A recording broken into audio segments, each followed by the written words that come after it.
Okay, room is ready.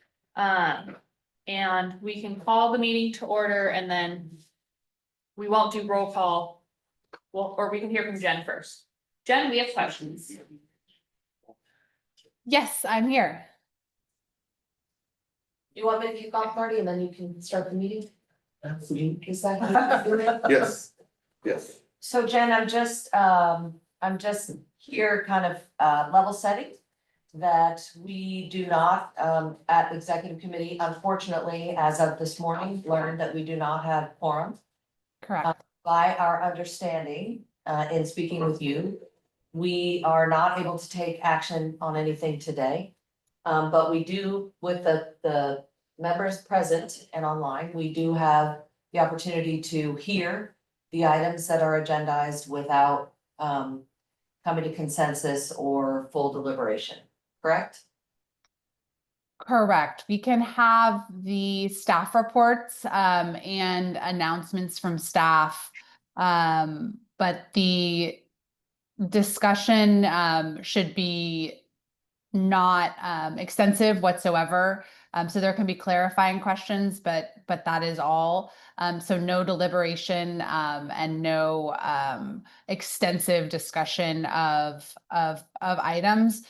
The reason for that being that it'll just need to be repeated in the event that we have the opportunity to vote. Yes, and we know that it will be repeated. Okay. All right.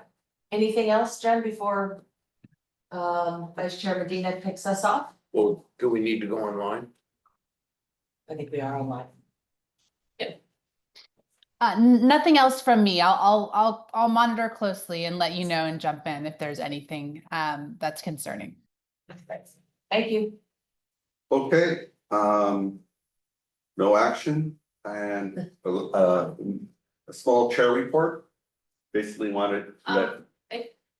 Jen, should we still do roll call? You can just nod. Shake your head, yes. Roll call then, sure. Okay, when I call your jurisdiction, if you'll please state your name. San Mateo County, Atherton, Yes. Brisbane, Burlingame, Hillsborough, Yes, that's the guys, yeah. Menlo Park, Betsy Nash. Millbrae, San Bruno, Marty Davina, San Mateo. We do not have a quorum, okay. but thank you. So, just a brief chair report. I did attend the CAC meeting via Zoom. And I would say that, in delivering the news and hearing back their response of the transformation of the CAC to a public forum style meeting was received, and there was some disagreement.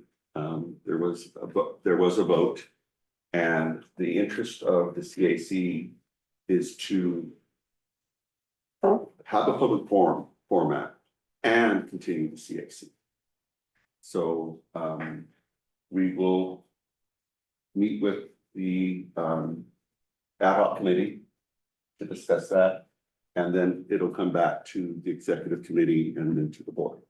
So very passionate for those that are here. Our CAC has done tremendous work, and they're not ready to yet stop. So Sean was on the line as well, so. If there's I would something say missed. the only addition is that, and you will receive a report out, that they did say, whatever is decided, that it should not have additional bearing on staff time and effort. And so that's really a function of how we deploy staff and, for the highest and best use. Also, nobody disagreed with the proposal of a community feedback forum. So it was less about that and more about not wanting to necessarily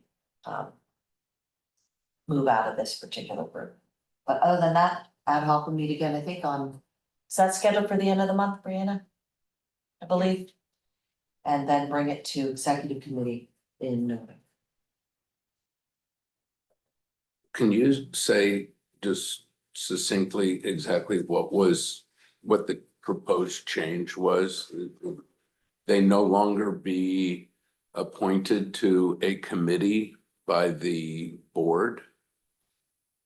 It would not be a committee that follows the Brown Act, so it would dissolve the board and transition to a set of community forum meetings so that we could have additional input from the members, so we can have more free discussion. So there wouldn't be members of a committee anymore. It's whoever showed up Correct. at the public. It's a curated though, so the community feedback forum is based on, the ad hoc committee looked at sort of a variety of models underway. Some CCAs have CCACs, many don't. Some do it monthly, different models. So the model that the ad hoc committee has gotten interested in is the community power forum that MCE uses. And that is a group, yes, it is a broader tent, it's more inclusive. But it's not just sort of a throw the doors wide open, it's a curated list of community partners, interested individuals, folks who have some expertise in the particular topic that may be discussed that day. They meet quarterly. And it's a broader invitation and not a Brown Act. Doesn't exist under the constraint. So they're not formally appointed. By the board, no, it is no longer, it would in this case not be a standing committee. Is this open for this? I mean, we You discussed wanna this ask a a little. question? I wanted to ask a question. Has there been any consideration to trying to keep the group together under perhaps a different organization and then be able to feed into PCE?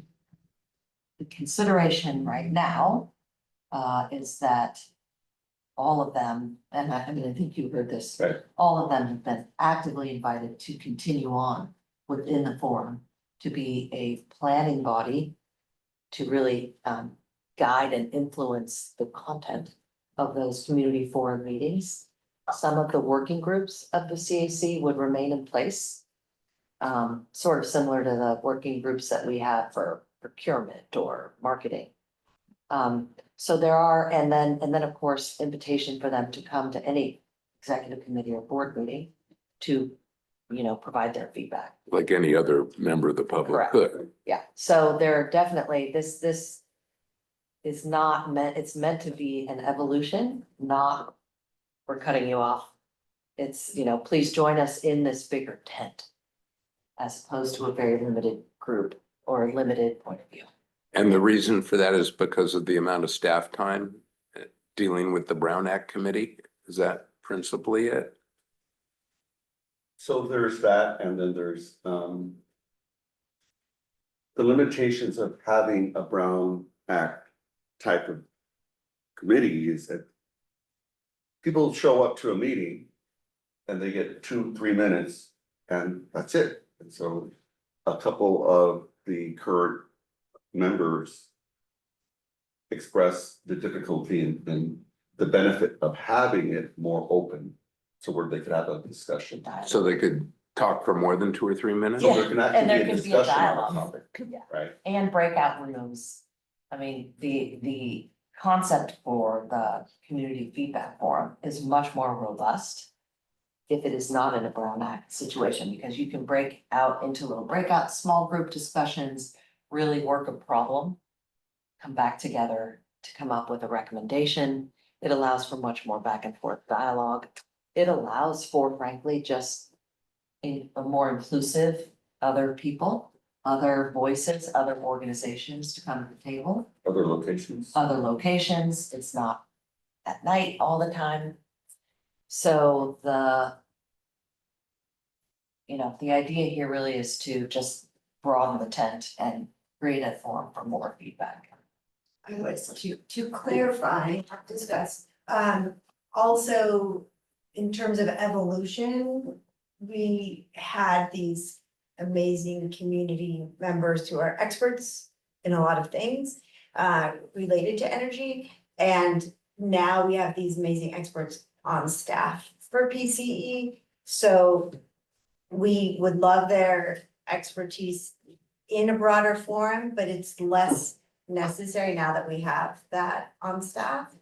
And what we don't have represented on the CAC are those people, when we talk about the voice of the customer, people we want to hear from that still aren't really sure that they opted in and don't really understand the difference between this kind of energy and this kind of energy, and we want to hear their voices too. They might not sign up for something like the CAC, right? Because that obviously is people who are very interested, who have a But they stake could in it. attend as a member of the public. They could and speak for 2 or 3 minutes, but would they? As opposed to if you have a quarterly at the Burlingame Rec Center, a big meeting, and you have lots of topics, you would get a greater swath of people with varying levels of knowledge and expertise about clean energy. Any more comments? Okay, Oh, I have a clarifying question. Did we set a date for the next ad hoc? I thought we were still doodling. I'm sending the confirmation here all. Perfect, thank you. You're always ahead of it. Maybe on the 31st. Thank you. all right, CEO report. I can still do this, right? Okay, cool. Staff can give presentations, the board just can't deliberate. Okay.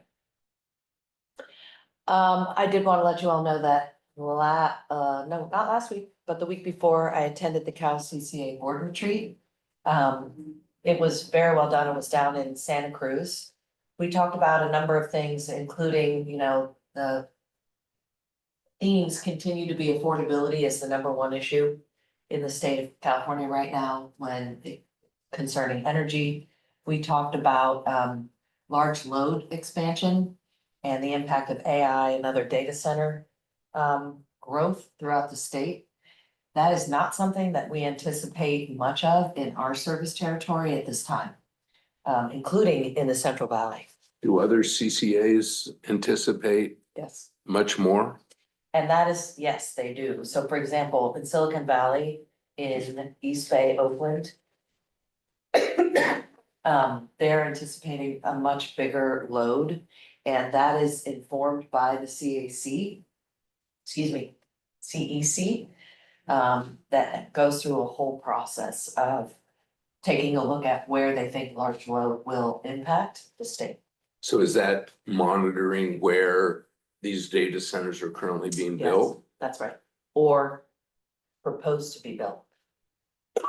And how that affects interconnection, impact on the grid, et cetera. So that was a large, big piece of the discussion. The third discussion was on the PCIA headwinds that we're, anticipating, and we briefed you all on that.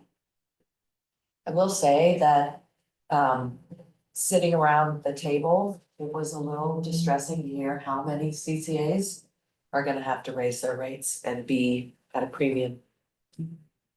And be at a premium to PG&E, Or their incumbent utility and that's because of their costs? because of their costs and the PCIA, increase in PCIA. And so, I was very glad to say that I don't anticipate that being the case for PCE. So there was a fair bit of hand wringing and just discussion about that. We also then, had a presentation from Elliot Mainzer, who's the head of the California ISO. A very thoughtful leader, and we talked a little bit about the passage of what was SB 540, then became AB 825. Really impassioned request for us to keep the coalition together to make sure that the implementation moves ahead as it has been envisioned. So, and then Josh Becker also joined us for a legislative debrief. So it was a good retreat. I came away feeling like, once again, Peninsula was in good shape. To kind of manage all the things that are coming ahead. Then last week, Roy, myself, and Gwen went to the Sunzia site, which is in New Mexico, and as you know, that's a 200 megawatt project that we signed in June of 23, June or July. That is an exciting project. I'm so glad I went. It didn't go last year, and some of you will be invited next year if you wish for the ribbon cutting. But that is the largest wind project in the Northern Hemisphere. There are 12 off-takers, 8 of which are CCAs in California. All of that power is coming into California. They built a transmission line between the site, which is literally smack in the middle of New Mexico, across New Mexico and Arizona into California. They did all of this in 18 months. And it includes a detour around a military base so they could avoid the federal impact. And I mean, so it's just, it was impressive up and down. They are looking to maybe provide COD earlier than anticipated. So we will save on some additional RA compliance costs in so doing. So on time, under budget, really quite impressive. So that was, What is the COD? right now, now? we're looking to take it in June, but they may be able to get it as early as April of 26. It's amazing. Great. So, yeah, and that's a big relief, And right? is it 100% subscribed for? They are looking to expand and bring on new customers. So if we wanted to take more of it, and we are looking at that, we could, but I think it's also, that would be offered at current market rates, which are, you know, we have a pretty good deal on that project.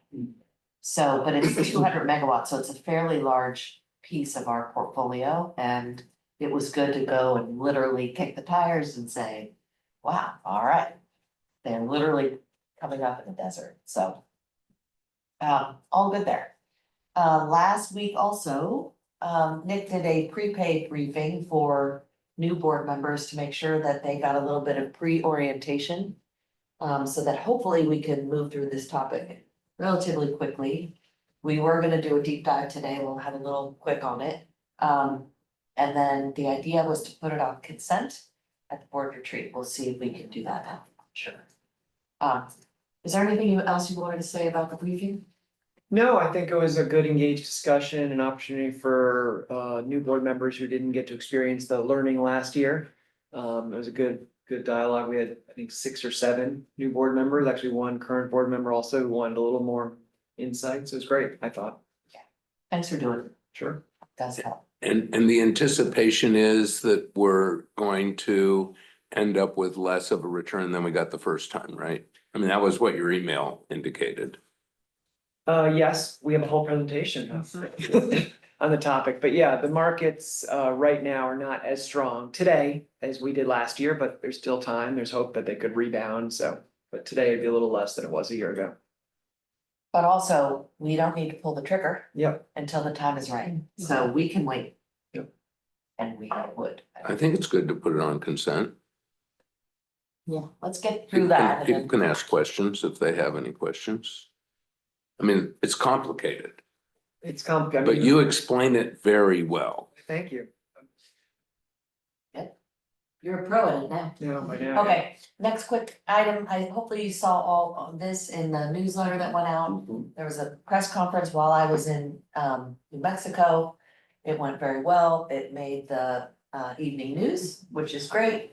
And again, just a reminder, this is San Jose Clean Energy and us doing the right thing to offer a credit now for regenerative braking through the new electrified trains. So there is a monthly price that is set on a standard basis that's coming out to about 40 to 50,000 a month. And then once PG&E gets their program up and running on net billing tariff, it'll shift over to that, and then it'll fluctuate per month. So that went well. And then the last is to just a Wait, heads up. question. Yes. Silicon Valley isn't providing power to Caltrain? No, because it doesn't run, apparently there, well, the substation is, the northern is in our area and the southern one is in San Jose, that's why.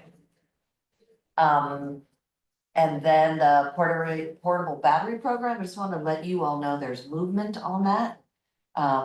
Yana's team is gonna take that on and hopefully work with county CBOs and channel partners This is providing those who are at risk with a portable battery so that when the power goes down, they have a couple of days of power. And this would be for underserved populations or people who are medically at risk. And so that's my report. Does that PG&E do something like that? I think they do, and what we're doing now is looking at making sure that what we're providing is unique, not duplicative. And we're gonna target ours to areas where outages are worst over multiple months. Wonderful. So there'll be a full report. I just want to let you know that's underway. Excellent. I know this, you explained this before, but I still have a clarifying question on the, once PG&E gets their program up back to the Caltrain. Uh-huh. What happens, because I know we went ahead and did it now, which we voted on, but what happens when PG&E gets their program up? So what will happen is that the whole regenerative braking, the tariff for regenerative braking will shift over to that NBT tariff. So that rather than it being just a set price, which is what we did, frankly, just to make things more direct. So we're at like 6 cents. It'll move. So we will provide that credit based on actual usage of that regenerative braking Okay. under the rules of that billing tariff, which are the same rules that our commercial customers will be getting. Leslie might be on the call if I said anything wrong, but I don't think so. So essentially, it's gonna move around a little bit. Yeah, so it just affects what the numbers are. Yes. Yeah, okay. And Thank you. we'll report those out to you. Okay. Thank you. Okay. Mr. Nick? Okay, great. That concludes my report. So I think we can still quickly do this, right? Yeah, I hope so. Good practice. Yeah, Yeah. well, I mean, all of these people know already what an it expert. is, so this is Um, good. sorry, does this work?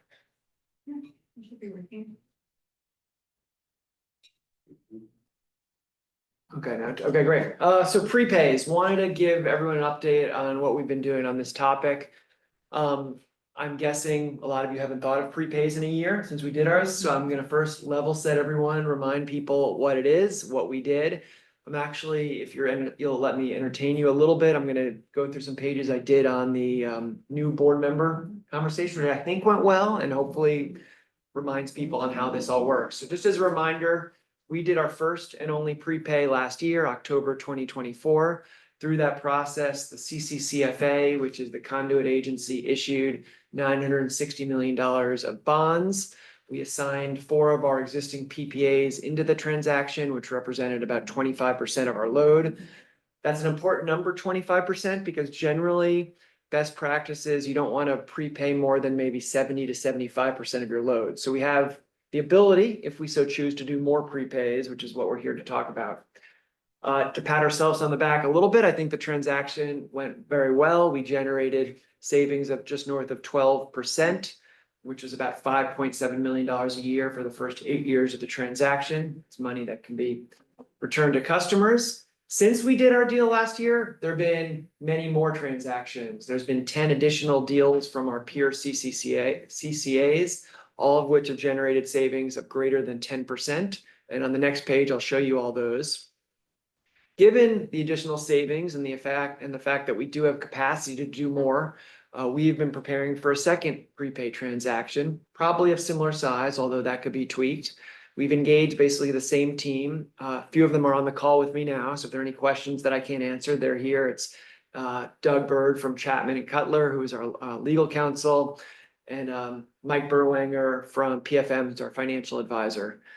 As Rick, you mentioned, the market is not quite as favorable today as it was a year ago. Markets go up and down, as we all know. But the general rule of thumb, or the advice that we've gotten, is that it's advantageous to get ready, to get the documents ready, get the transaction structured so that we can be ready to pounce when the market does improve or return. And so that's what we're doing here. And I'll go through the timeline. We're not looking to go today, but we want to be ready so that when the markets do get better, we can access it. Here is a list, it's a small font, so it doesn't really matter, but you can see there's a lot of deals. Our deal is in the middle. These are all the California CCAs who have done deals since 2021. Since our deals I mentioned, there's been an onslaught of deals as well. You can see basically, I think every one of our peers have done at least one prepay.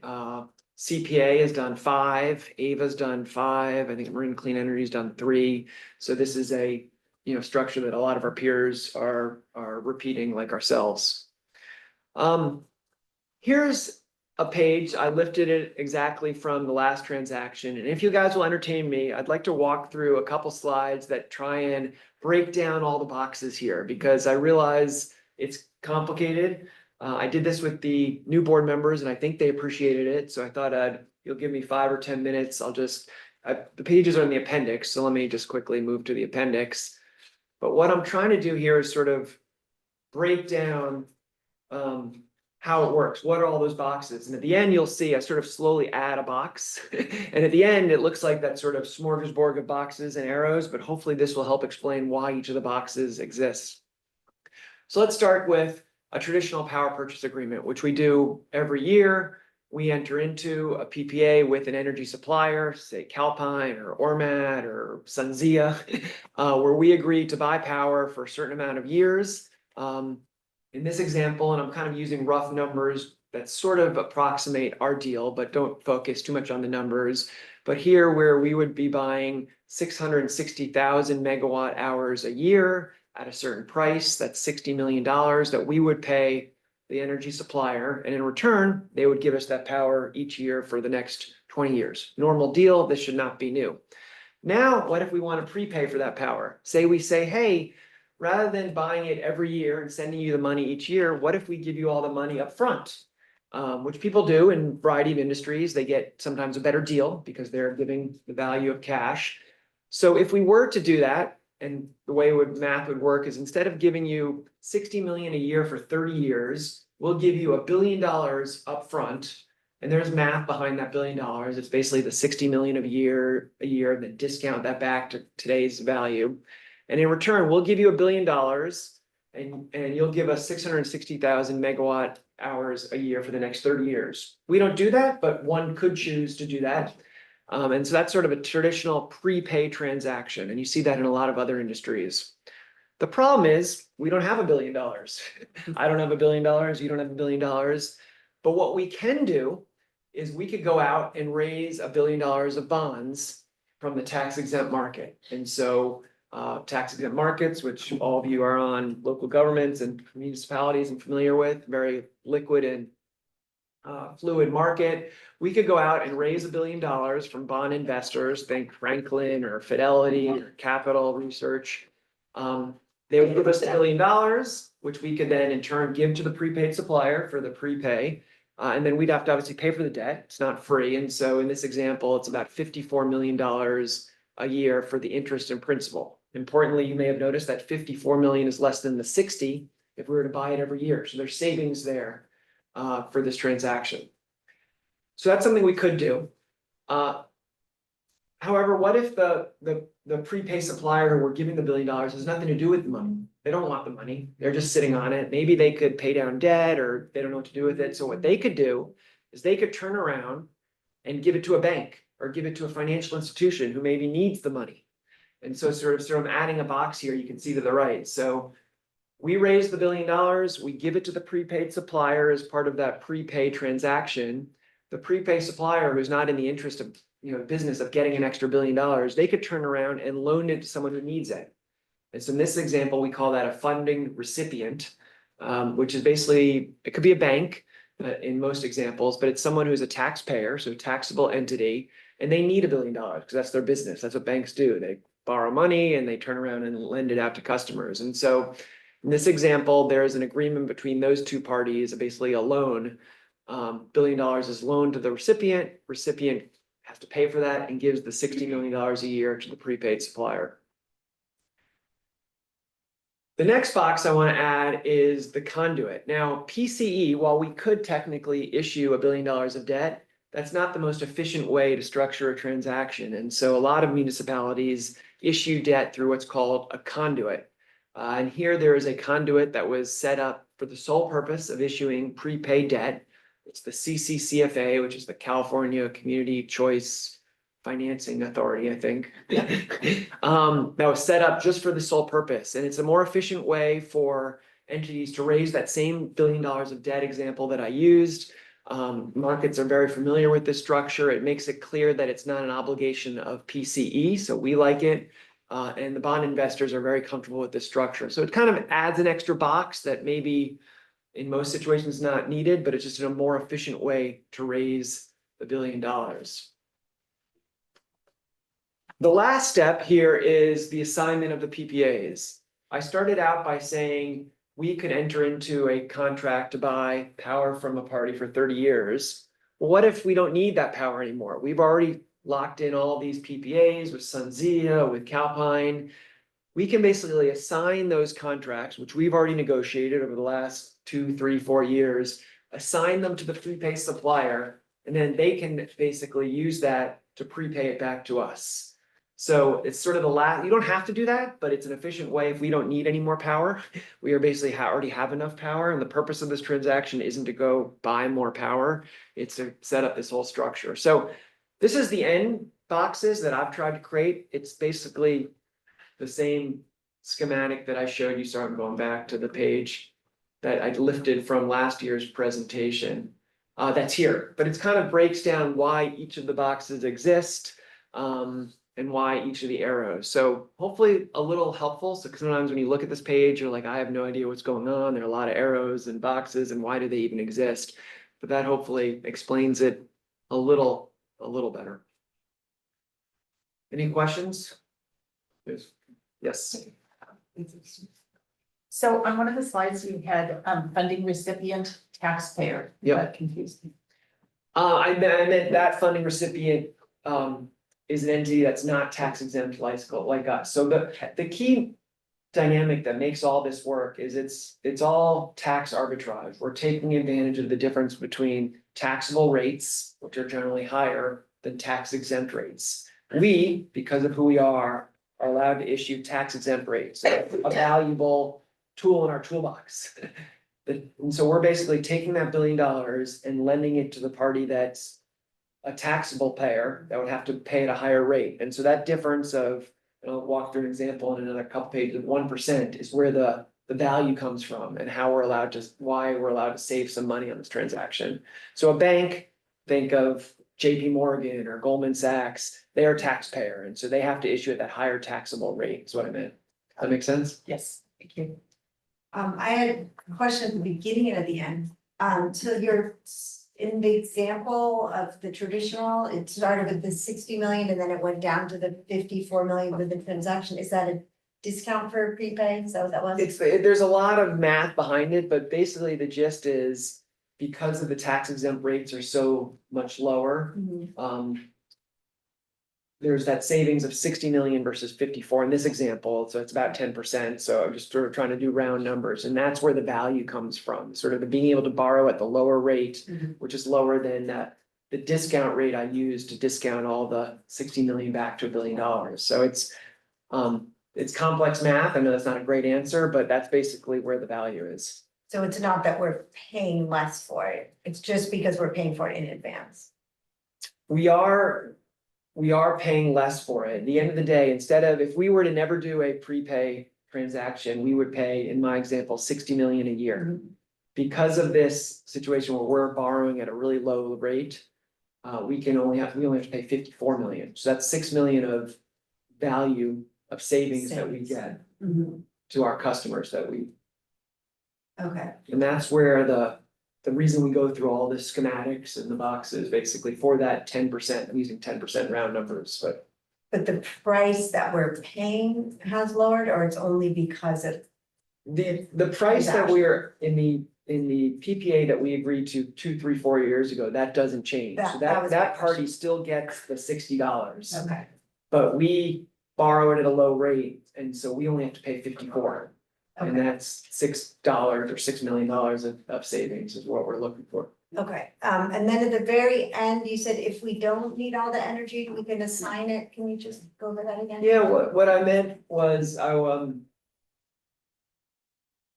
the way I sort of laid out the boxes was, we could enter into a new contract for another $60 million and 660 megawatt hours a year and do this transaction. In reality, Roy's team has already locked up power we have enough power for the next 5-10 years, and so we don't need another big contract. But we have contracts we've already signed over the last few years, and it allows us to basically assign those contracts into the transactions. We don't have to do that, but we don't need any more power, is basically Yeah, what they I'm don't saying. have to be brand new PPAs. Yeah.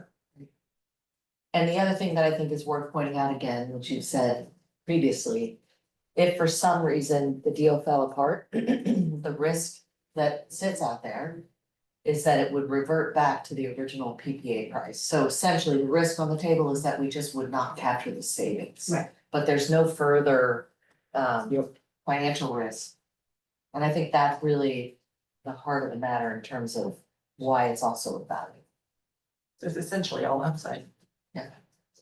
We spent a lot of time analyzing, what happens if the flow, if this arrow money doesn't happen, in the end of the day, the worst case scenario, which has happened once before with the Lehman Brothers bankruptcy, they were the funding recipient. The end of the day, if something goes wrong, so the funding recipient stops paying, they go bankrupt, the deal basically reverts to the way it was before. We go back to paying 60 million in my example, and basically all these boxes go away. We're no worse off than we're out today. Maybe we had set rates based on the 54, and so have to, do things, but there's not like we're worse off than we were from today. Depending on when that thing falls apart, because we have the costs related to doing the deal. The Those don't transaction go away. costs, yeah. Okay, so it's complicated, I apologize, but I'm trying to sort of break it down, that was my attempt, those pages. So we're not gonna take action. Not actually, no, we have a couple more pages here. Oh, I'll go quick. quickly. A summary of deal documents, there are a lot of documents that need to be signed. The biggest one is the first one, clean energy purchase contract, which is basically that box on the upper left between PCE and CCCFA, so it's basically our agreement to buy the power. So, but there are other, in the interest of time, I won't go through each of these, but we have obviously a cadre of lawyers who are supporting us. Thankfully, there's a lot of cut and pasting on all these deals, especially our last deal, but there's a well-trod path. This is a graph just to show you the market, Rick, those next 2 pages. The key for the economics here is the difference, as I mentioned, between taxable and tax exempt rates. And so what this graph does, and sorry, the colors aren't that different, but they're the same graph, just the right is sort of blowing out the year-to-date part of the graph. But this is the difference between those 2 rates, the taxable and tax exempt. So higher is better. We want a bigger delta. And so you can see when we did our deal, it's hard to tell, sort of, I guess it's hard on this page, but back when we did the deal, the black line was maybe at around 120. And the blue line, these are just different parts of the yield curve, was probably around 100. You can see when we had Liberation Day and the markets fell off, the graphs went way down in April. So we saw no prepay deals at that point. They've slowly started to recover, but they're not where they were when we did our deal last year. So this is a graph that I track every week. Goldman Sachs puts together for our benefits. You can just see how things are going and sort of why the economics don't work as well. So wait, can you go back? Yeah. I have a question. So is it better for us for the lighter line to be higher? Yes. Or is it better for us for the spread between the dark and the light to be greater? Sorry, these are both the same lines, just one's 5-year and one's 10-year, but these are both the difference between taxable and tax exempt. Probably could have just done one of the lines, but. So one is a 5-year and one's a 10, so my question's Yeah, irrelevant. so but these are both the deltas, and higher is better. So over the last 3 months, the line's been going up, which is good. They've kind of plateaued a little bit. Next page, I'm gonna So go. do you get a better return when the line is higher? Correct. Is that right? Yes, higher is better. You want this is the difference between taxable and tax exempt rates. So say taxable is 5%, tax exempt is 4%. That's a difference of 1%. That would be 100 on this line. Okay. So higher is better. On this page, I actually go through exact numbers. You can see, Rick and others, what's happened. So the top part of the numbers are our deal we did a year ago, October 1st, 2024. The left is the tax exempt yield, the muni bond interest rate. And it's made up of two components, basically the risk-free rate, the MMD, and then a spread on top of that. And you can see when we did our deal a year ago, it was 3.61%. The right hand of the page is the taxable rate, the rate that taxable funding recipient pays, and it's again made up of a tax-free rate, the US Treasury, and then a spread. And you can see those two numbers, 3.61 versus 4.68. The difference is about 1%, 1.07. And that's what got us that 12.2% savings. Take us to today. These are hypothetical numbers. You can see that spread is about 84 basis points. And that equates to today, if we were to do a deal, it's around 9%. And so we need those numbers to come closer. We need the 0.84 to get higher. A lot of things can happen to move it. It could be the taxable rates could go higher. It could be the tax exempt rates could go lower. It could be spread based, which is driven by economy. So there are a lot of moving parts, which we track, but this just sort of tries to give you a nutshell what's driving the market today. So 0.84 is less than 1.07. Quick on the timeline. We had the board education session last week. We're here today, October 14th, the executive committee, a lot going on. We're finalizing documents. We're selecting that funding recipient, who's going to actually get the money at the end of the day. Rating agencies, trustees. We're planning to take this, knock on wood, to the board for approval in 2 weeks, or I guess a week and a half. And then assuming the markets improve, we'll launch the transaction. And I caveat, it's really pending market conditions. If nothing happens between now and then, we'll probably just wait. And we have a minimum threshold of 9%. So there's, rest assured, we're not going to do a deal if it's below that. In reality, we're not going to do a deal if it's less than probably 11% or so. And so, but we want to be ready. We want to get board approval. We want to get CCCFA board approval. And that's this process we're going through to get to that point. And Nick, I know you said this before, but is it true that that has a shelf life of about 6 months? Yeah, yes. There's no, I don't think, a legal shelf life, but at some point you'll want to refresh the documentation, get a new funding recipient. The CCCFA doesn't want their approval hanging out there forever. So they, I think, want you to come back in like 3 months, not that you have to do anything, but just give them an update. We've been fortunate, the market, when we did our deal, and for the last year, it's kind of been on fire, and so deals have just gone quickly. But according to our advisors, there's been many times in the history of tax exempt issuance where things have sort of been out there for 2, 3, 4, 5, 6 months. Not the end of the world. You just want to be patient and wait for the right time. You don't want to be penny wise, pound foolish and sort of time the market perfectly, but you also want to do a deal when things aren't great. So that's it. There's a recommendation, but we're not voting, so I'll pass that. Right now, this is scheduled to go on consent at the board retreat. Yeah, I mean, the idea was we've spent so much time last year. It's the exact same deal. Same documents. We knew that portion of the board members weren't along for the journey last year, which is why we did the sort of smaller education session, but we're happy to talk about it, but it just seems like it's the same transaction and we were hoping to put it on consent. Well, in fact, the difference between last year and this year is we have the experience of having done it last Yeah. year. Yeah. So we know what the return was. Yep. Which is a big deal, I think. Hopefully, it stays on consent, but we'll see. Okay. Oh, All right. Okay. Oops, sorry. Just think about I'm gonna give my opinion, the education session that you gave to the new board members, were there any new board members who couldn't make it? Yes. It's hard to find times that work. Yes. I don't know exactly the names who I'd have to compare, but there but were some key board members that needed to be there and weren't. yeah. So I think it was time well spent. I think we had 6 or 7 on the call. Okay, and we had Doug and Mike on the call, but sounds like there wasn't any questions. You guys can drop off if you hear me, but thank you for joining.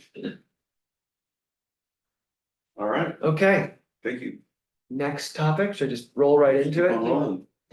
Oh, there, no public. I mean, we can still call for public comment. I don't know that we have any public online. But it never hurts to ask, I'm just looking. We don't have any members of the public online, but Okay. Okay, a new office. First of all, some background, a lot of this, or all of it was in the memo, so I won't repeat every word, but the key is the first bullet point. Our current lease expires on September 30th, so we need to do something, whether that's extend the lease here or find a new spot. Some key data points is our current lease is 7,660 square feet. Importantly, that's between two physically separated suites here and over there, so not ideal. If we could do it again, we wish they were together, but they're not.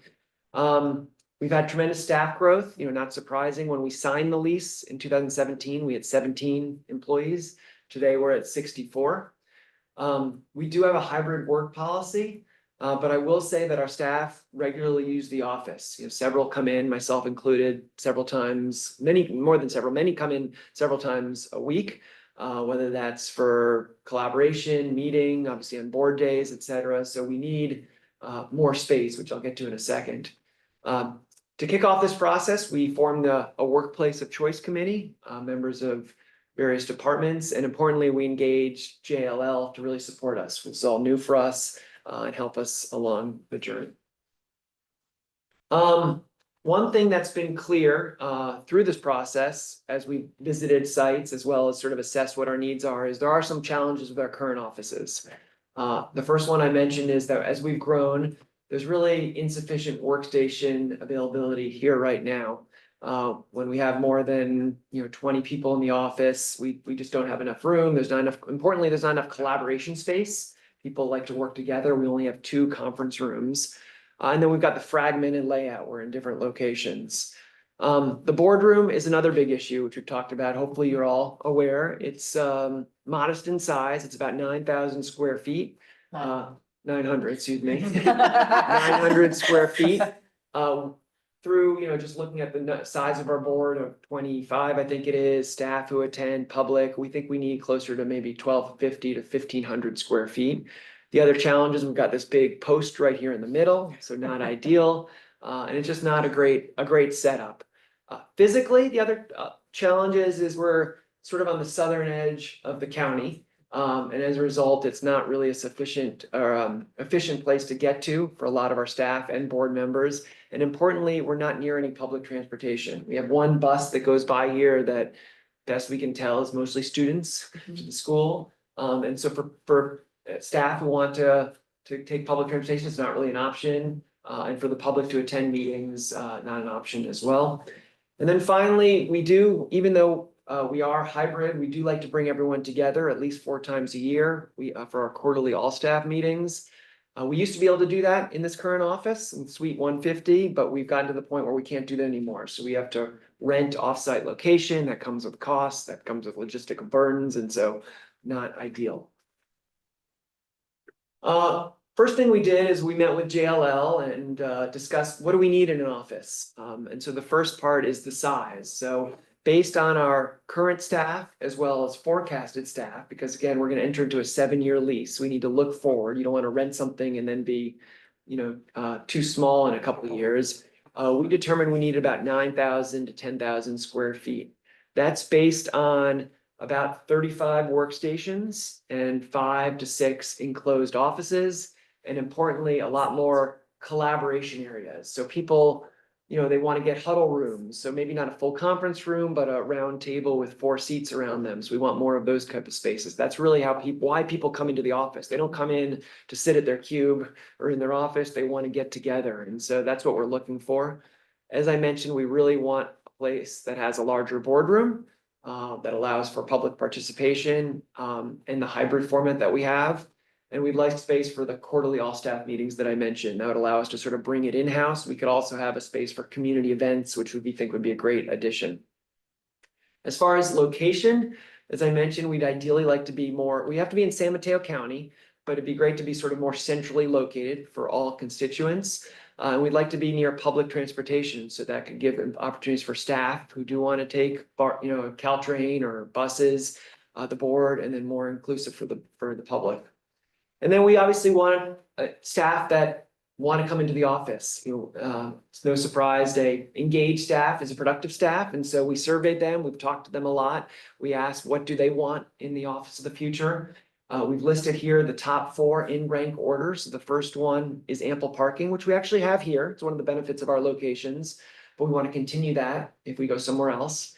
Public transportation, which we don't have here, was important. So as a result, we've kind of focused on the Caltrain corridor, which we'll talk about in a second.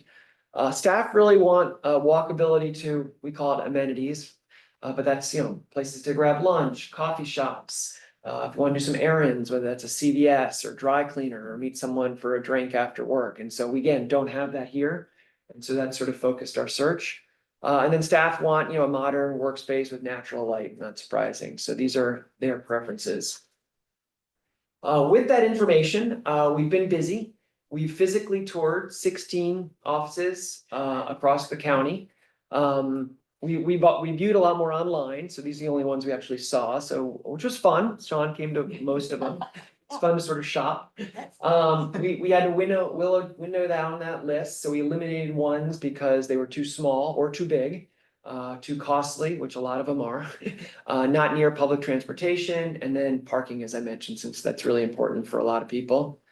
We did explore ownership, which we talked about, I think, when we kicked off this process. And unfortunately, it became pretty clear pretty soon that that wasn't going to be a viable option, primarily because of the size we're looking at, 9,000 to 10,000 square feet. There aren't a lot of standalone 9,000 to 10,000 square foot buildings.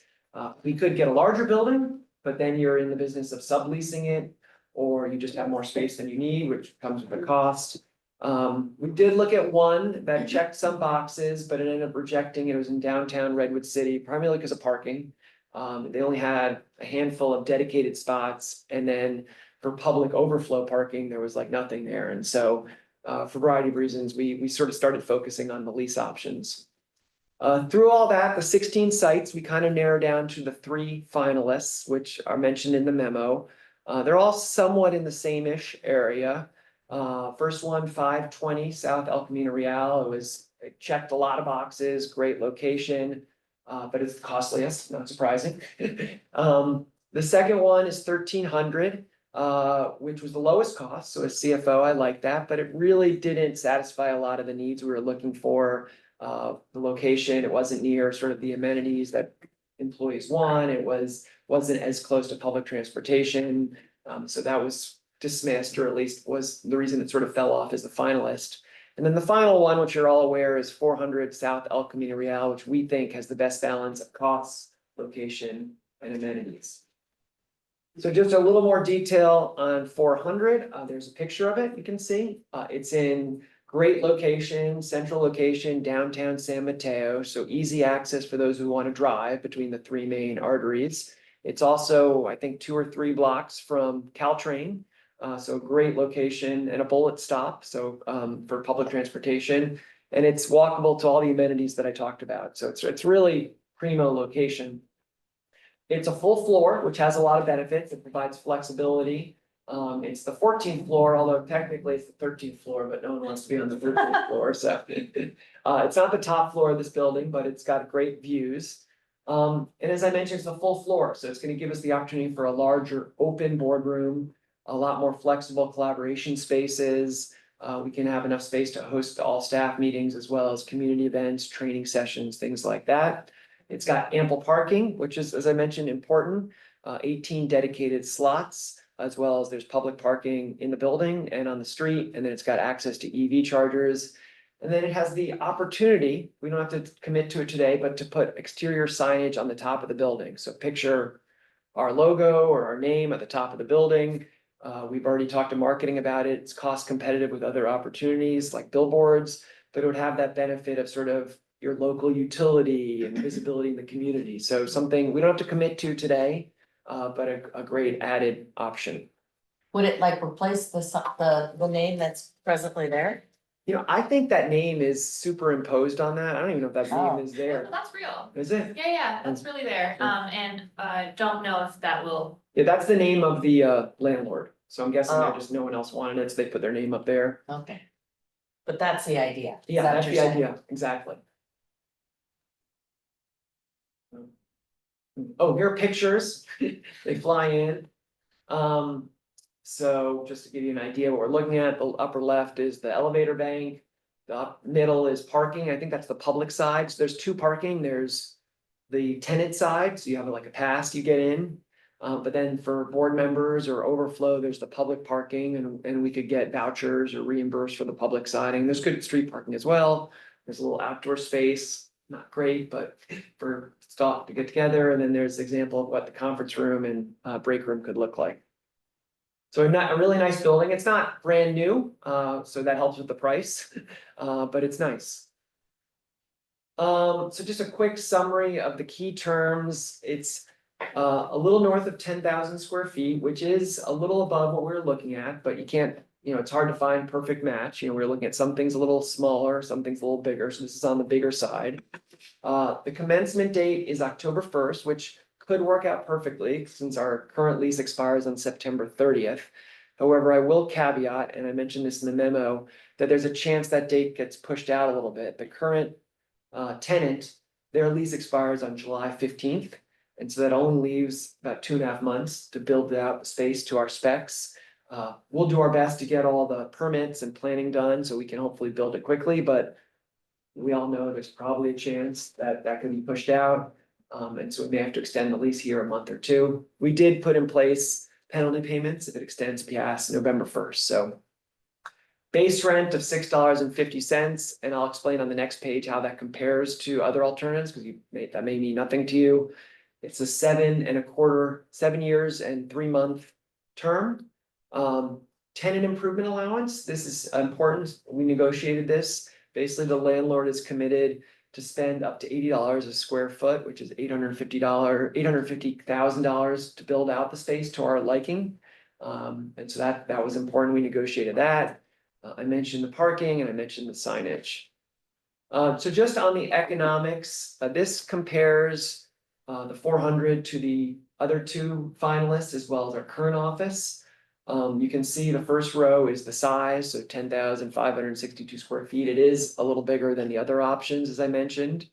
The base rent of $650 is very cost competitive. We looked at a ton of things that were closer to $8, $9, $10. So while it's not the cheapest on this page, I can comfortably say it's a good deal, or it's cost competitive. The next set of numbers, the usable square foot. This is something we learned in the process. Usable means what's the space that you're putting offices in that you can live in or work in. And so it excludes things like common hallways, lobbies, bathrooms, things that are in the building, but we're not getting sole access to. And so the great thing about this building or this space is it's got a high load factor, meaning we get to use most of the rentable square feet. And the reason for that is we're taking the whole floor. Once you start breaking up a floor and putting hallways in, it makes that load factor go way down. And so you can see that compared to the other peers. And then when you do the base rent divided by the usable square foot, it makes the cost even better. And so it's only a little more than $1,300. And then I put in the last number is just people like to see, well, what's the cost of this? This is the net present value over the 7 years. It's a common way that people look at, the price here. So it's 7 years of cost, which includes the upfront cost, the annual rent, escalation, discounted back to a current today, and then divided by 7. So you can see it on a per year, and you can see how it compares to the 3 other options. So last page, I think, is just timeline. We're that star on the upper right. It looks like we haven't done a lot of work. We've been at this for a year, but there is more to come. So there's this meeting, there's the board, hopefully approving at the end of this month. Then there's actually signing the lease, engaging the architect, which we actually have a meeting scheduled for later today. We want to plan for the improvements. Exploratory, and we're not, until the board approves, we won't definitely engage them. We want to get all the permits ready and get everything ready so we can hopefully move in as quickly as possible. And that's why we have the October/November date down below. So I think that's the last page. Yeah, that's the last page. So sorry, I'm sort of on there, but what questions? I have a bunch of quick questions. Please. First, will there be bike parking? Good question. I'm certain that they have. Yeah, it's a The garage tall is building, very- I'm Yeah. guessing, but let us get back, I don't know 100%. Not for me, but, Yeah, no, the second question, if we did the name on the top, and maybe that is just the landlord name, would it be an exclusive or could it eventually be shared with I others? think the way it was described, exclusive. Okay. I don't, they may take down, I mean, the landlord's logo up there, I'm guessing they put it there because no one else was willing to pay. Yeah. We can get back to you, we can find out, I know no one else can, it's not gonna be like a NASCAR. Right, With tons of yes. logos, ours would be sort of on the upper left there. I don't know if the landlord's, the owner of the building's logo would come down, or that name, Let's check with them. we'll check. Let's see, the renewal option for 5 years, is that at the same price or would that be negotiated? It's at the price escalated 3% a year, so there's a standard, every lease that I've seen or every negotiation has a 3% escalation. So in 7 and a years, it would be another 3% for each of the next 5 years. The furniture, those were just renderings, right? Yeah, right, Okay, yeah, we so haven't that would be engaged- stuff, that would be part of the tenant improvements, or the tenant improvements is more physical infrastructure? Lay it ladder, it's tenant Okay. improvements, physical infrastructure, putting in place new walls, building out the boardroom, there isn't a boardroom in there now, because some people have huge boardrooms, we may build out the bathrooms, we wanna take the height ceiling down, so it's the sort of physical work. We would have to buy furniture. Yeah. Estimate is about $250,000 for something this size. Do we own this furniture, or does this, Yeah, we do. we own this, so this could be transported or sold? Yeah, to the extent possible, where pieces could be reused, I certainly would try. And then, the last question is, if it's possible to add into your price comparison for the current office space, adding in the cost for whatever, the yearly cost of, offsite rental that we need to do with the current office. Great idea. And that was a question, not a. Or opinion, and Can we do that? that's it for me.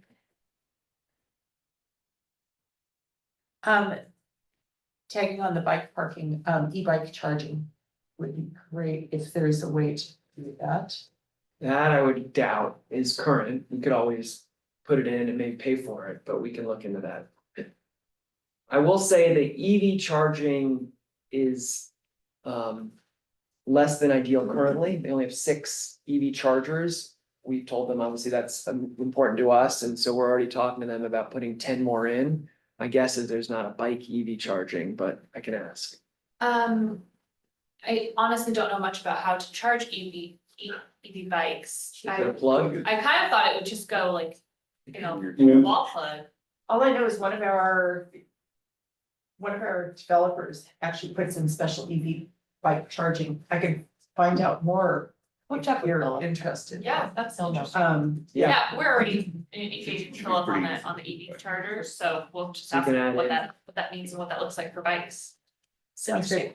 And then, the conference room, this one looks like there's not much room for the public. Or Well, that probably- was That's not just the a boardroom, picture. that was a conference room, because we will have Yeah. conference rooms for internal. Mm. Yeah, we Got don't it. have a visual of the boardroom.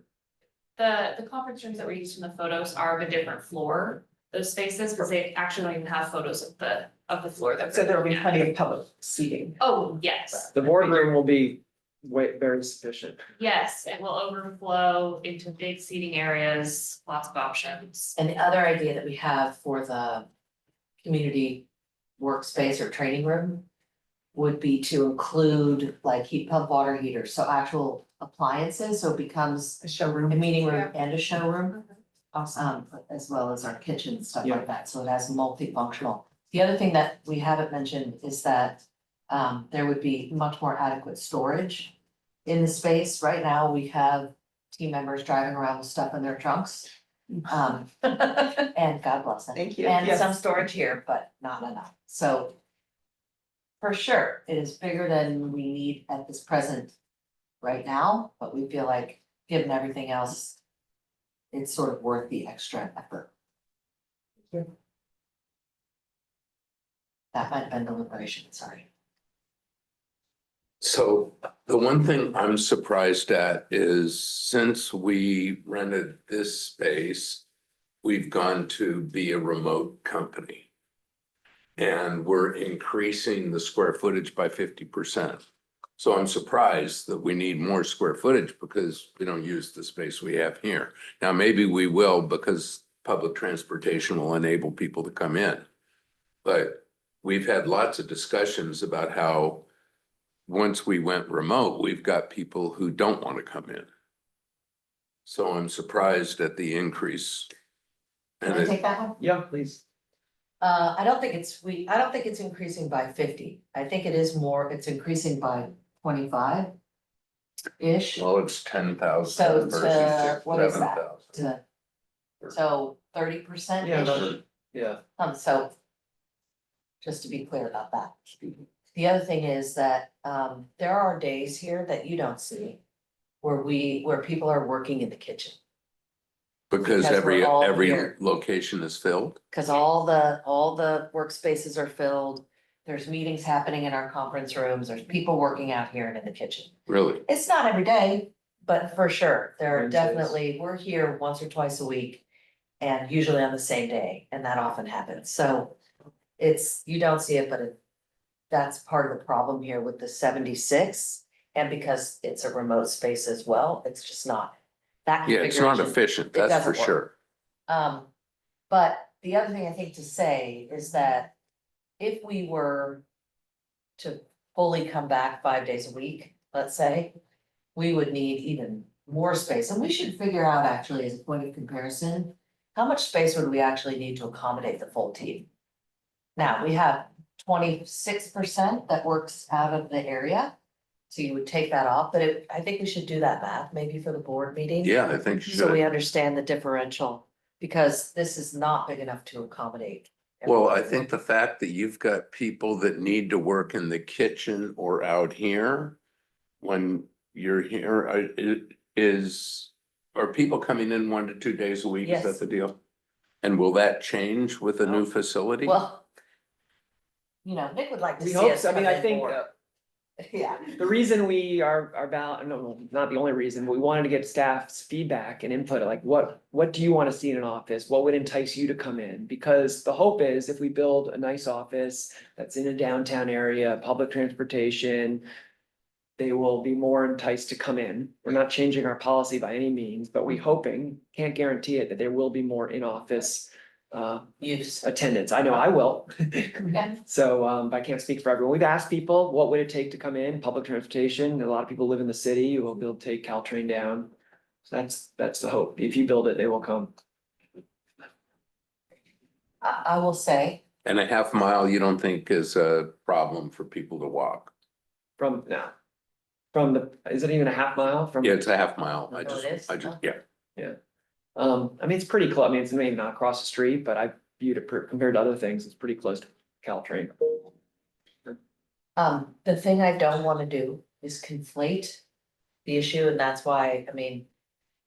It's included in the staff report, but I don't want this to turn into a referendum on a hybrid work policy. Because it is the number 2 reason after compensation why people work with us and why people stay. So it's a really important value, and it would be easy to have that a slippery slope, I think, a quid pro quo kind of, and I'm hoping that we don't. Cause there's no reason to. I agree with that. And I mean, but it's a real issue because it's an Sure. extra $300,000 a year. Fair. I don't think this is deliberation. I mean, along the way, you visualize walking from Caltrain on the way to the office. You could pass your Starbucks and your dry cleaner and then the library's right there, so it's, question would be, is it an efficient way to get your errands done on the way to work with this location? We should walk it and find out how long it takes. I haven't walked it. Oh, I mean, we're told it's like 12 minutes. That seems about right I used to work down there, and so that feels like about right. 12-minute walk. And it does cross many amenities. So there used to be a grocery store down there, but that drain is closed. The other thing that might be interesting, or would it be interesting? Would it be interesting to include the average price per square foot of some of the other buildings we looked at? And because a lot of them, Nick mentioned this, but a lot of them were substantially more, Yeah, $8, $9, $10 a square foot. That we knew that we couldn't play in that playground, but you don't have a sense of that. Just looking at the final three. it's a fair point. And would it be interesting, it's my question, to add in for people who aren't necessarily familiar with downtown San Mateo? So maybe just a visual of the amenities in that area. There's a map that is included in the broker packet, but absolutely. That map's lit up with amenities. It's a good idea. That'd be great.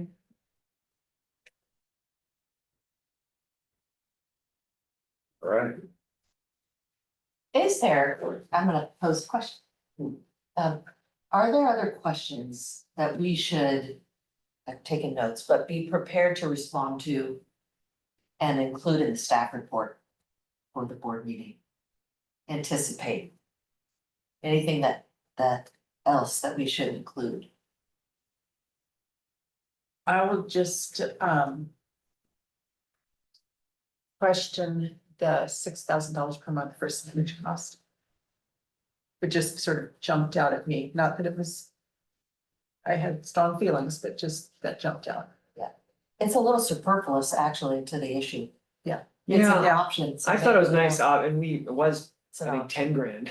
And we negotiated it. I did ask Gwen's team, it's not I don't even know what the value of, and they have, they did a cost per eyeball or something for a billboard on the side of the highway, and it was all, as well as Google ads, and it was all cost comparable.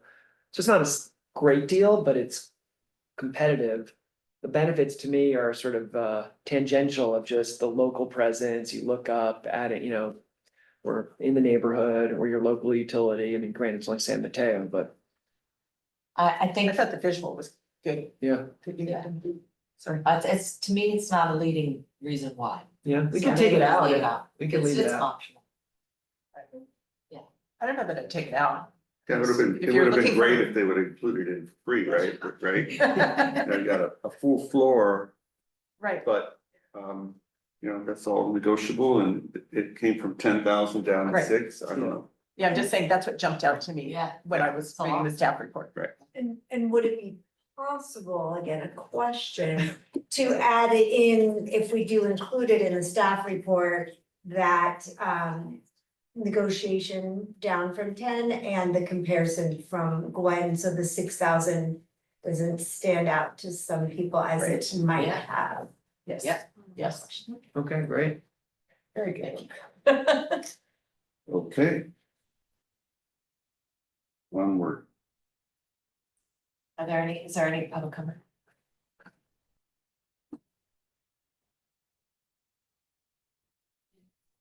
Why there are no members of the public. Michonne back? Yes, thank you. Okay. Just run through these really quick. So, you all may recall that at the executive committee meeting in June, we presented the rationale and the opportunity for why we thought it would make sense to bring, general counsel in-house as opposed to continuing on a contract basis with San Mateo County. So as you know, we've been with the county since PCE's inception. The relationship has been terrific, and I think it will always remain as such. The current contract that we have for general counsel services ends at the end of October. As you know, right now, we have part-time hourly support currently anywhere between 40% and 60% FTE, depending on the month. Our average monthly is 25,000. We are not meeting the demand for general counsel services because what we've been trying to do is, or what we have done, is an audit of all of our external general counsel. Some of that will remain in place where it's specialty, for example, power purchase agreements or any of that. But we are trying to bring just some of the other commercial vendors into under one general counsel legal opinion. So if we remained with the county and just did, let's say, Jen full-time with the county, that would result in an annual spend of $528,000. So we did the math, we brought it to you. The executive committee provided guidance that we should go ahead and post, run the process and see where we ended up. So just briefly, we did post for the position in early August, I believe. We received 46 applications. 9 of them made the cut to move to first round. Then 5 were interviewed by Shalini. So Shalini, you might also recall, is an attorney. So she did that first round. 3 of them moved on to a panel with our senior directors, including Roy, including Nick, Raphael, and others. And then from there, we moved to the finalist candidate, to Vice Chair Medina, Chair Colson, myself, and Shalini for the finalist interview. Just for DEAI, 100% of the 9 candidates that moved forward were women or women of color. So we had some very solid candidates. And so I'm just very happy to say, for Jen Stalzer's sake as well, that she came through with flying colors. And she has a number of qualifications, solid. I think she was a double graduate from UC Berkeley. But really her longstanding relationship with PCE, her deep understanding of how we work, our operations, public governance, all of those municipal rules, risk management. She's very active and provides leadership at Cal CCA and the general counsel group that they have there. She received positive feedback all through the process of the interview and really did well, I thought, also in her finalists. So Jen Stalzer from the county is our recommendation. I know you all will not be taking action on this, but Jen has agreed to come on board pending board approval. Because right now, the way the JPA is written, the board of directors must approve the hiring or the firing of the general counsel and the CEO. So with that, it does require the full board to approve that. So our plan would be to put this recommendation on consent for the October board retreat. Her salary is contemplated in the current fiscal year budget, largely offset by what we would have otherwise spent for her services through the county. So the estimated sort of net impact is an additional $50,000 to bring general counsel in-house. So that concludes my remarks. Are there any questions? I have one question, which would it be possible to add to the staff report to point out that usually the CEO makes these decisions as in our city managers for our cities as a point of comparison? Sure. I would add that it depends on the city. Yes. So in San Bruno, we hire the law firm and the city manager. Same in Menlo Park. So Oh, Just- actually. Yeah. I take back my question. You are correct. We also do. no problem. But maybe, Yes. just an explanation that it's per the Yes. requirements of the JPA. Which That is we why come we're to the board doing for it, approval. yes, you are, yes. Yeah. You stand corrected on that, thank you. Other questions? Sure. I assume you have thought of this and, but how will you handle, time away when the in-house counsel is, not Yes. available? I want to give a tip of the hat to Jen already, who, when she goes away, she's still available. But the plan is for she and Shalini and I to work very closely together, so she would report to me on a daily basis. But Shalini's an attorney as well, so there's some backup there. And then we would anticipate when she's out of the office so that we can get contracts reviewed and things, hopefully in advance. That would be the idea. Jen, I'm not sure if you can comment, so if you want to comment, please do. I can comment.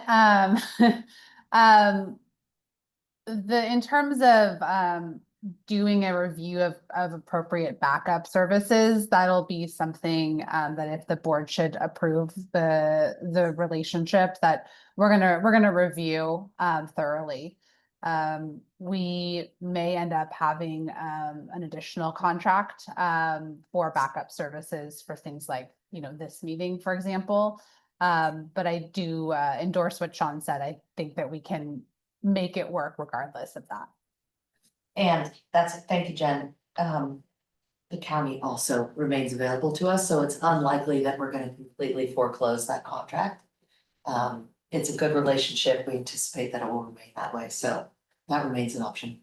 That sounds good. And I'm also thinking, beyond the current players, what would the situation be? Yeah, So, we will come back to you on that. We'll include that. That was a great question. Thank you.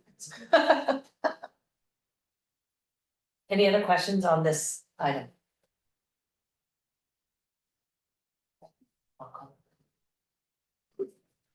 We're not doing public comment. We're not doing Nobody that. online. Okay.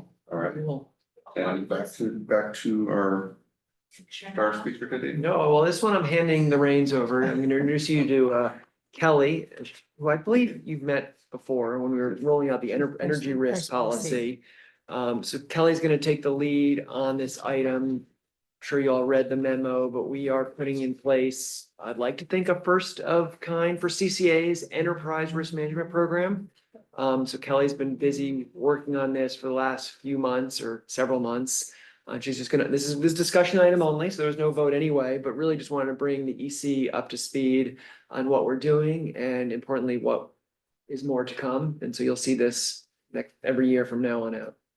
Kelly? Thanks, Nick. So I'll start off with what enterprise risk management is. It's a comprehensive approach to identify, assess, manage potential risks across the organization. It provides a more structured approach and also maybe a little bit more transparent to understanding and prioritizing risks. Some of the benefits of having a ERM program is improved decision-making, minimizing potential losses, increased resilience and preparedness, better resource allocation and compliance. So kind of want to have a quick discussion of kind of where we're at today with the ERM program. So we've compiled a list of all known risks, which we called a risk register, and that was developed based on input and collaboration from management and staff. So when we kind of surveyed management and staff, we asked them, what risks do they see that PCE could face potential harm, whether that's financial, reputational, or operational, if the risks were occur. And when we asked them what those risks are, we just hypothetically told them that there were no risk mitigations or controls in place. Understanding that I think almost most of our risks that we've identified, there is some kind of risk mitigation or controls in place. So having this framework just makes it more transparent and having it more out in the open so that everyone's just more aware of all the risks that PCE could face. So currently the risk register has about 21 risks listed. So today I just wanted to go over the top 10 risks that we've identified, and that's based on a combination of probability of occurrence and the greatest potential impact to PCE. Right now, this is just a preliminary assessment. So the thought is that this will be evaluated periodically, and next steps is we'll come back to the executive committee annually to go over what those outputs are. So I'm going to quickly go through the top 10 risks that we've identified. Again, the probability of occurrence and potential impact of occurrence, those are just preliminary assessments that we've identified, but we're still going through a process of reviewing those risks, so these may change. So we just wanted to put that out there just so that you could show, how we've identified the top 10. The first one is PCE rates not competitive, which could lead to customer opt-outs. That's, potentially, PCIA going up, PG&E rates going lower, or just PC's cost portfolio increases, which, make our rates not competitive. The next one, and maybe to step back, these are not in any particular order. These are just, just the top 10 being listed. So I don't want to make it seem like this is a 1, 2, 3, 4, 5. Oh, the first one's important one. Yeah, the first, that was always most important. We had no customers, we're Yeah. in a little trouble. Yeah. The second one is issues with customer payments, billing data from PG&E and Calpine. So this is, for example, we have data issues with Calpine or from PG&E where we're just not getting the data from them, or they're just not getting customers' online properly. And also with Calpine, we're relying on them to identify if there's potential issues with the PG&E data. So that's, a potential risk there. Cybersecurity, I think that speaks for itself, potential hacking, phishing attempts, not only with PCE assets, but also with some of our third-party vendors. We have a scheduling coordinator with our CAISO. We have CAISO itself, our HR system. So it not only includes, PC systems, but every other system that PCE interacts with. There's potential cybersecurity issues. The next one is energy procurement costs increase due to market changes or market dynamics. So if CAISO market energy rules change, that's potential increase in market costs. Or if energy renewable procurement dynamics change, that could also be a potential of, increasing costs. So, I think that, that also plays into, PCE's rates. Non-compliance with energy market regulations, which could lead to fine or impact of service. So this is where PCE has specific compliance or regulations with outside parties, whether it be CAISO or other regulators. And we just want to make sure that we're always on top of it so we don't, have to face a fine or a penalty. That's with either with CAISO, other customer programs. And we also included, issues like compliance with internal policies, data retention, and also Brown Act compliance under this risk.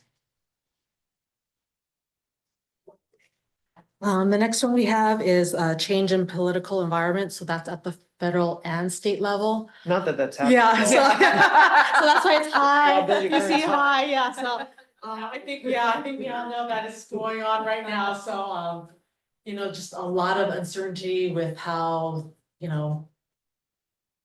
just changes to rules, incentives for, renewable programs, that's all either been changed or there's still a lot in flux and unknown. So that's a, big risk that we've had listed right there. The next one is key supplier or counterparty failure. So we rely on a lot of, third parties to help with our contracts on customer programs, on the power resources side. So if there's a concentration risk or one of those suppliers, goes bankrupt, there's potential exposure that, we have to go replace them. And, I think in the most cases, it's easy to replace, but, we wanted to flag that out there, especially on the power resource side, if we're signing large contracts, that's a risk that we face. And we had this issue with Franklin, one of our counterparties on the energy programs, home electrification. So it was a good learning experience for us. I mean, we put all of our eggs in one basket. Wasn't a deal killer, so to speak, but we had to scramble and find someone else, and it caused some issues with the program. Next one, change in laws or regulations that impact PCE operations. Also similar to the political environment, you know, there's changes in energy market rules or regulations. So that might change how our customer programs get impacted. That may be impacted how we go and procure renewable resources. So that has, you know, that has a potential impact to our operations. The next one is misinformation or inaccurate data on public forums. So that's, you know, someone posting something on social media that's negative about PCE. If PCE posts something, you know, potentially inaccurate, that's also a risk. That's a Never risk that we have. Yeah, so yeah. I know what. Just in case, yeah. And then the last one is kind of a catch-all legal risk. That's if any case, PCE gets, has litigation against, PCE. That could be with, you know, employees has issues with PCE.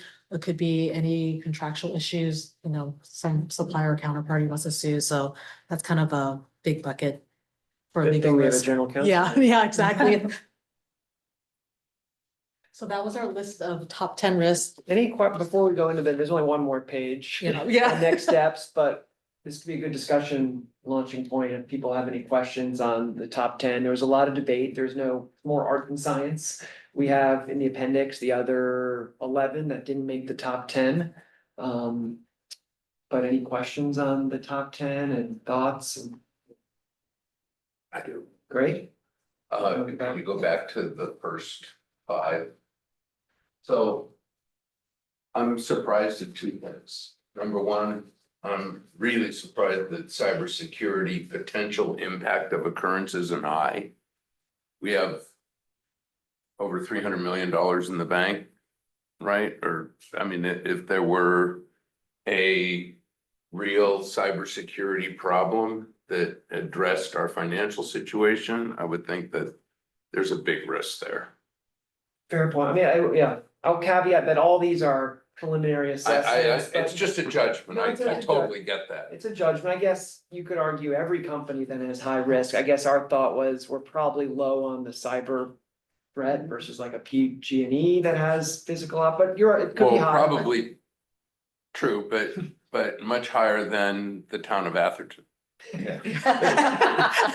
Although, did anyone see that 60 Minutes episode this week?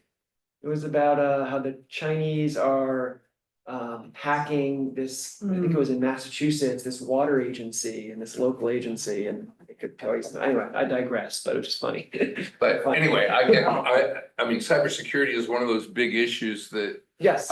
is beyond Fair my point. control. I mean, I And think therefore I feel a lot of risk around it. fair point. I would say all these are top 10. So whether we could change the assessment, I mean, and we haven't ranked these, but we definitely agree cybersecurity is a top 10 risk. We think a lot of controls. There's probably more that we can do, but totally agree.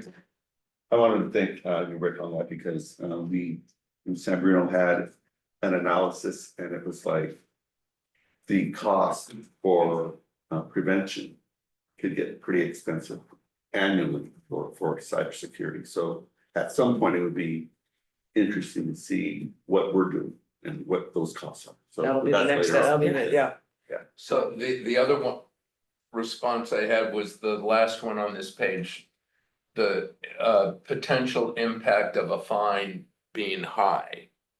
I mean, to me, the fines, yeah, they're a real number, but they don't strike me as high compared to the other I think we risks. put the reason we say fine because I agree. I mean, you could argue some of the fines are not gonna break the bank. It's the impact of service. God forbid something comes out and says you can no longer provide service or impacting how you provide service. So that's why. But well, maybe I don't understand it. I thought if we don't comply with certain RA regulations, which is where we mostly talked about this, there's no risk to not being able to provide service. There's just a risk that we get fined. Right. and that we can't expand. Expand, yeah.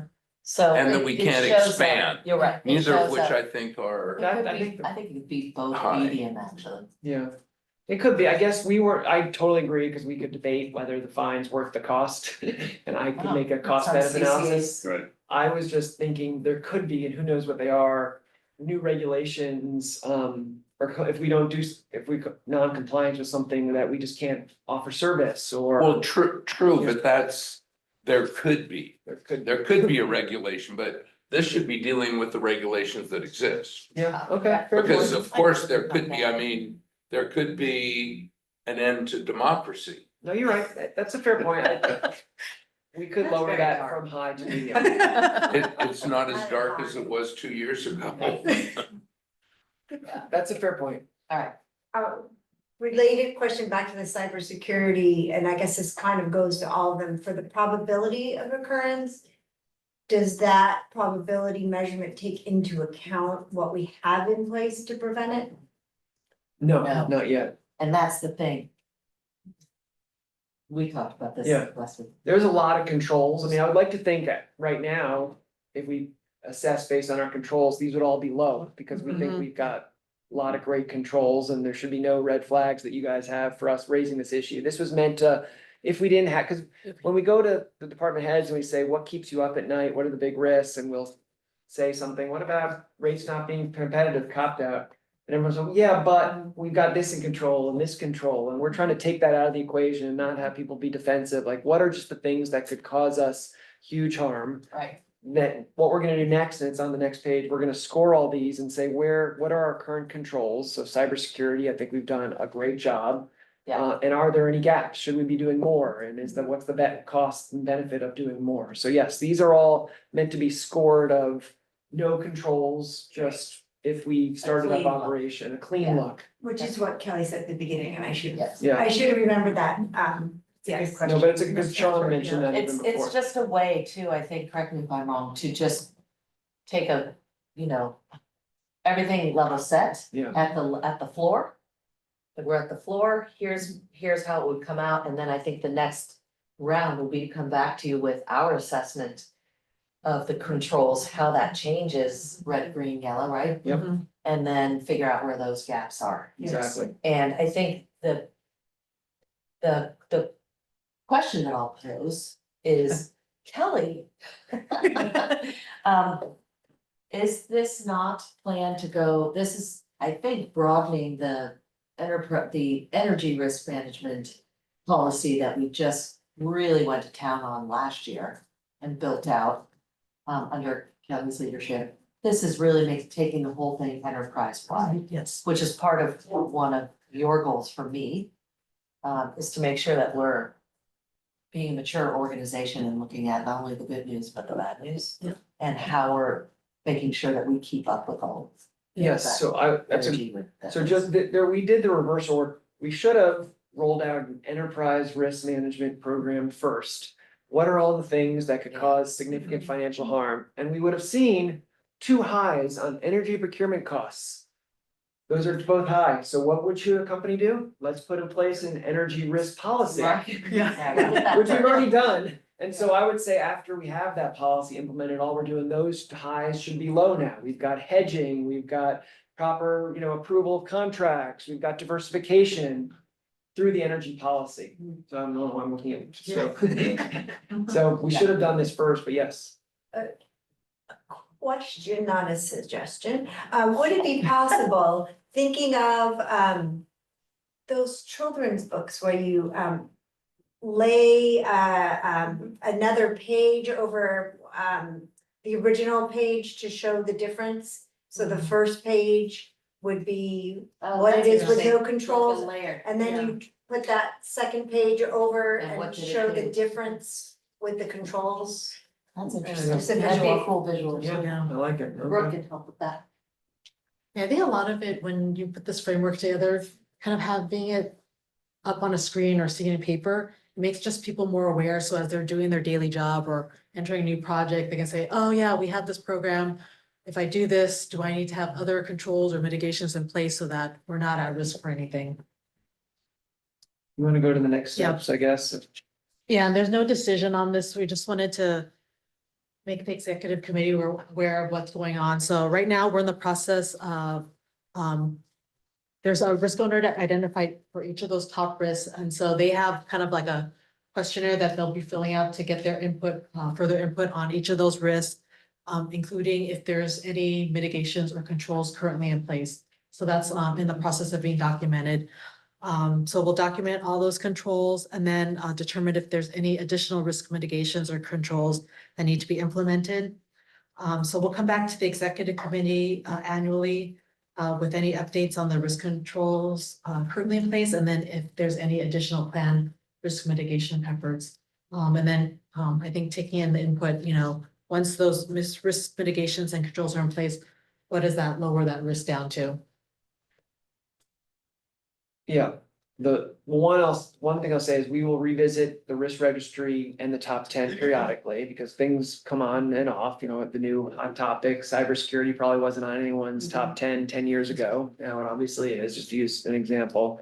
And importantly, benefit of this program, I will say I'd like to think, and we'll validate this and document it, we have a ton of great controls already in place. All those risks I mentioned, none of us are up at night, I don't speak for you, Sean, worried about those things happening, because we've got a lot of risk controls. Cybersecurity is an easy one, Kim's done a great job, we've hired an expert, we've put in place policies. So we're doing a lot. The benefit of this process is just documenting, which is always good. And then maybe just taking a step back, we may think we're good at something, we all do. And then when you score it and look it up there and be like, actually, there's a gap here. And so that's the goal here.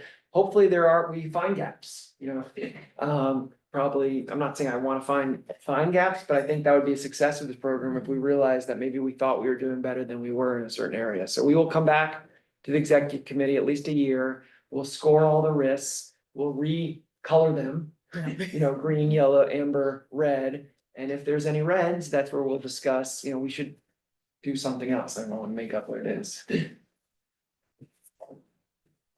That was just a discussion.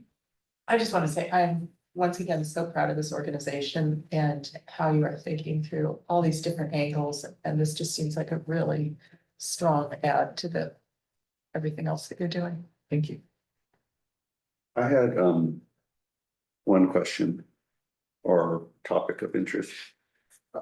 In the appendix, changes to loads. That could be a lot of different things, but